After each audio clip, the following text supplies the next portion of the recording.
টাকা পয়সা সব নিয়েছে, রেপ করেছে, আমার সর্বনাশ করে দিয়েছে।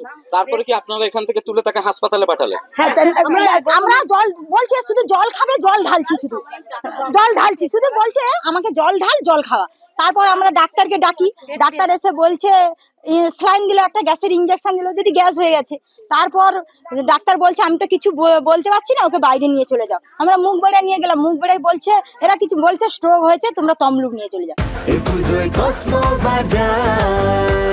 হ্যাপি ফ্যামিলির হ্যাপি স্মাইল, কসমো বাজার, পুজো ইন স্টাইল।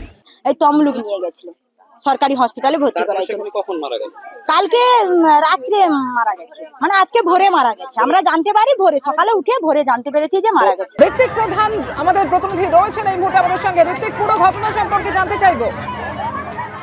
দেখো, যে ঘটনাটা হচ্ছে ভগবানপুর বিধানসভা এলাকার ভূপতিনগর থানা এলাকার ঘটনা।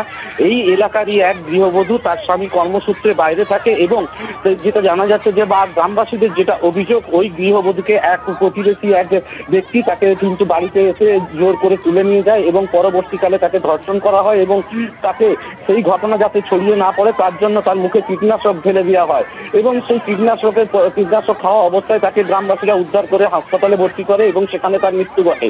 এবং এই ঘটনার পরেই কিন্তু আজ যেটা দেখা যায় যে আজ সকাল থেকে এলাকায় ব্যাপক হারে জনরোষ ছড়িয়ে পড়ে।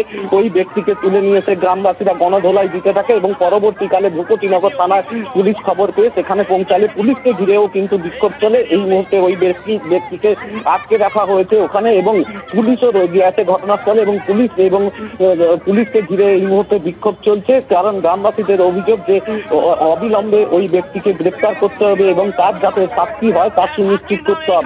এখনো বিক্ষোভ অব্যাহত এবং এলাকায় ব্যাপক হারে উত্তেজনা রয়েছে। ঘটনাস্থলে ভূপতিনগর থানার বিশাল পুলিশ বাহিনী এই মুহূর্তে পৌঁছেছে এবং অন্যান্য আধিকারিক বা উচ্চ আধিকারিকদের খবর দেওয়া হয়েছে ভূপতিনগর থানার পক্ষ থেকে।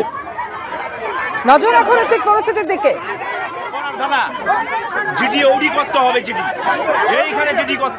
ফেরে যাচ্ছে ধর্ষণ খুনের অভিযোগ, এবার এনকাউন্টার দাওয়াই দিচ্ছেন দেব।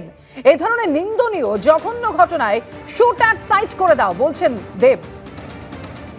এরকম ধরনের নিন্দনীয়, জঘন্য, যত রকমের কুৎসিত ভাষা দিয়ে যদি এটাকে বলা হয় তো আমার মনে হয় এইটাকে নিয়ে আমাদের সবারই জাগা উচিত। মানে আর আমার মনে হয় কি এমন কোনো আইন, এমন কোনো কানুন তার জন্য আমি তো বলছি শুট অন সাইট করে দেওয়া হয়। মানে এই ধরনের লোক যদি চিহ্নিত হয়, এই লোকগুলোকে যদি সত্যি ধরা পড়ে এবং তারা যদি করে থাকে কুকর্ম থাকে, তাদেরকে বাঁচিয়ে রেখে তাদের পিছনে সরকারি টাকা, তোমার আমার ট্যাক্সের টাকা নষ্ট করে লাভ নেই। কিন্তু যেহেতু আমি পাবলিক রিপ্রেজেন্টেটিভ, আমি এই শব্দগুলো ব্যবহার করতে পারি না, বিকজ আমাকে একটা কনস্টিটিউশন ল, আমাদের ডেমোক্রেসি অনেক বেশি স্ট্রং। কিন্তু স্ট্রং হলেও আমরা আমাদের মা বোনদের বাঁচাতে পারছি না। এটা সত্যি আমাদের ভাবার বিষয় এবং আমি যেহেতু একটা পাবলিক রিপ্রেজেন্টেটিভ, আমারও অতটাই দায়িত্ব। আমাদের সবার ভাবার বিষয়, সমস্ত দলের ভাবা বিষয়, কে মানুষের মধ্যে ভয় না থাকলে এই ধরনের ঘটনাকে আটকানো যাবে না। এমন কিছু নিয়ে আসতে হবে, এমন কিছু করতে হবে যেখানে এই মানুষগুলো এই যে মানসিকতা নিয়ে ঘোরে তাদের মনে ভয় ঢোকাতে হবে, এমন কিছু শাস্তি দিতে হবে যাতে অন্য মানুষ মানে করা তো দূরে, ভাবতেও যেন তাদের মধ্যে ভয়টা থাকে।